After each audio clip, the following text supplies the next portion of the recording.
that and think we're really several hundred years away from that before they are interested in any kind of open commerce. And I asked Billy, I says, why is that? And he says, well, evolution comes into play here. They're a lot older than we are. They're still physical. They still have children like we do. They still have to eat, but not very much. They only sleep perhaps an hour or two out of each 24-day cycle. They don't eat prepared meals any longer. They've extended their lifespan now up to about 1,000 years. So they're living in a much different kind of society, as well as the main difference, he says, is their mental. He says talking to them is like interrupting a monk in the middle of meditation or something. And then you find out the monk has an IQ of 1,000. You don't even know what to say to this person. They're tremendously intellectual. They know what you're thinking before you even hardly get your thoughts together. They are tremendously insightful about our emotions. And they look at us almost, not unkindly so, but almost more like in a lab experiment. Like we might look at, some ants or a horse or something. There's a vast difference between us intellectually and mostly morally. He says they've evolved to a point on their world where they live a lot different than we do. There's this very small population there. There's only around 400 million people on the world. We have 5.5 billion people here. If you've traveled around the world very much at all, this is a pretty crowded place. The planet itself looks like there's nobody on it when you fly up in the air a little bit. But then you go to our cities and we're all just standing on top of each other, aren't we? You'd think we would spread out a little bit and share the space, but of course that's not good for zoning laws or making money, so I guess we won't do that for a period of time. They have no major cities on their planet because, for one, they don't have economics like we do. They don't have government quite like we do either. They have more of kind of a wisdom system where they find the smartest people in certain areas and put them in charge of certain things. What a concept. Perhaps if we did that. Yeah. Remember 2 or 3 weeks ago when they were trying to get us to go bomb Iraq again, and there were all the signboards were out in front of the White House? Somebody was holding up a sign which really summed it all up for me. It said, "Smart bombs, stupid leaders." And I said, that is the sign of our times right now. They're on the media trying to convince us to go over there and bomb a bunch of people and kill them again, And most of these people that are going to die, we're not at war with these people. They're scrapping for a living over there trying to feed their children. So that's where we are at as a country. We have smart bombs but stupid leaders. So we obviously have to make a few changes here. On their planet, for instance, if you have a Department of Agriculture, we would all get together and find our 10 smartest people about agriculture, and we would put them over here in a building, call it Smart Guys About Agriculture, and we would ask them questions. Well, we don't do that. Instead, we hire smart lawyers from South Carolina who just allocate funds for this and then take it back for that and stick it over here. Our whole government's based on shuffling money around, not about anybody knowing what they're doing up there. So if we would actually change our system to something like this, we may be on the beginning inroads to fixing some of our problems here. If you go to their world, it's seemingly very, very quiet. There's no cars. It's very peaceful. Billy says the people, for the most part, looks like either they're asleep or they're all in a trance. He says they're very, very mental. They communicate very openly, like in an open consciousness, like an open phone line. And he says there's something going on he didn't understand quite at first. He says, because we're not doing any of this. Imagine that all of us had become mentally so powerful that not only could we listen to each other's thoughts, but we got to the point where we could really honestly tune in with nature and understand it. You could really communicate with a leaf, and you could literally talk to a rabbit as it was walking by you. We were really tuned in with the world we were living in. And then it fell upon us, as the elders of the planet, to do something about a deteriorating environment. And all of us got together, and we knew the answer.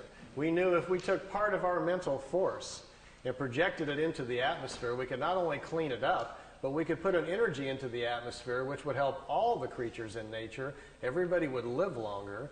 We wouldn't get sick any longer. Our metabolism would change, and we could control the quality of our physical life. We understood this. So we all sat down one day and said, let's do it. We took hands.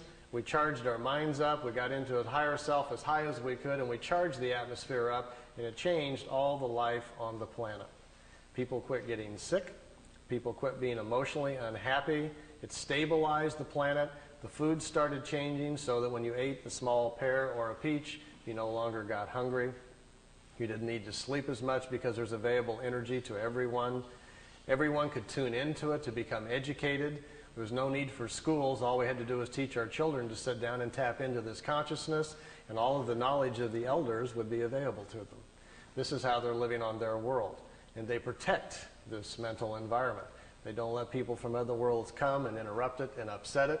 If you and I were to show up there with our cameras and our tape recorders, wanting to, have them stand in front of a tree so we could take their picture, they may accommodate us. But Billy said even when he was there, he continually felt like he had to be quiet, like he was in a church or something, like he knew he was upsetting something going on. He says they don't like a lot of visitors because normally the visitors aren't tuned into what they're doing mentally.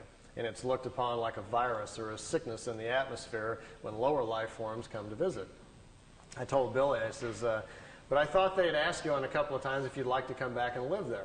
He says, yeah, you can do that. And I says, well, how would they do that? You being a much younger life form, or even me or somebody else, if we went to live there, I mean, they would let us do that? And they says, well, it's possible. They brought some people there. He says, they might put you in an out-of-the-way area. But he says, they have a way of redoing your thinking. They can fix your brain right up. I said, how do they do that? And he says, oh, it's a thing that happens, and he talks, his English isn't very good. He says, before you're born, when you're inside your mother, he says, between the 8th and the 15th week is when your spirit sends the information to the mother about who's coming in from the other side. And there's a signal, a pulse signal that comes into mom's DNA that says, such and such is coming in, so we need to create a brain network that's strong enough to contain all the accumulated wisdom that's coming in. Now, once the brain is formed with mom's DNA and this new signal that comes in, he says, as the body begins to form, after about the 4th month, he says, when there is commitment, when the spirit is ready to come in and it looks like we've got to go here, we're going to have a full pregnancy, he says, then something happens in the acids in the brain. He says, there's a copy of all of your accumulated wisdom from all of the lifetimes goes into the brain and the acids in the brain. And that's what kickstarts, so to speak, your consciousness, creates your thoughts. That's why one child is so different than another when they come in. You got one that's screaming, wild, yelling, throwing fits. The other one's very quiet and smiling, just wants to watch television. This is what sets up your personality and your character traits when you come in. It's that initial download of your personality as you're flowing forward from lifetime to lifetime. It's your operating system that's coming into play. He says if you were to go to a Pleiadian world, they can transplant the acids in your brain and change you overnight. He says you even get choices, almost like designer choices. What would you like to be like? They can take the acids from other people's minds and so forth and put them into your brain, and it only takes about 24 hours and you are changed. You are, for the most part, it's high-speed injected learning. But he says the trade-off is you're no longer exactly you, because who we are as a personality and as a character is a large reflection of what we know, how we think, and how we act. And all that's going to change very, very quickly overnight. So you would have to be willing to put up with that. You're going to go through some dramatic shifts in personality, as well as your intellect is going to dash forward very quickly.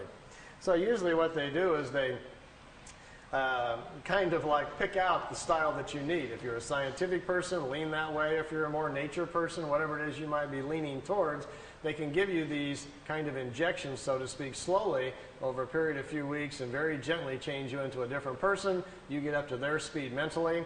And the nice part, he says, is as soon as you pass over, finish that lifetime, it carries forward. That wisdom carries